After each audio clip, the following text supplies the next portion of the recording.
Ezekiel Tidunkron. Na wodie twa Israel abempon ho kwadwom na kase aden na wona jatabruwe no butu ejatanini ntam yene ni mai jatabruwe mu na oyene ni memu biako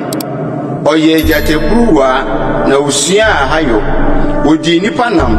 na amanamai tini nka na wokyere no won amenemu na wodi hwinemu ka atwen no ko Misiri masase so na ne na hunu se watwen nenso nani da so ayira no ofa ne memu bi di no ye jatabruwa na oninam ejatemu no oye ejatebruwa na usua hayo odi nipa nam na ohunu wone kunafo na obobo won kuro na ne mubu mu jejeje nti asase no ne maye seye ena manama ya ofin sase so ne ba betwa ne hu hyiaye na wode wona sew trene so okyere no won amenemu na wode hwinemu ka hye no di ne hye kyerenkyemu na wode no koma Babel hene na wode ne sie abankesi mu die ebeye na wante ni biu Israel meposo anka wona te sebu bituru mu bube a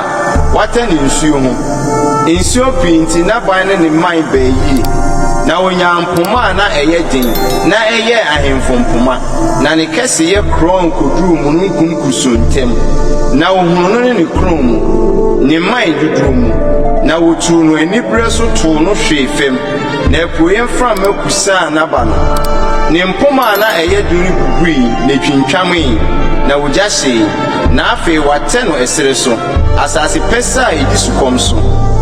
na woja refri ne man empoma bi mu ahye naba na poma eye din a ebeye ahenie poma biara ni hobio kwadwum nie na abeye kwadwo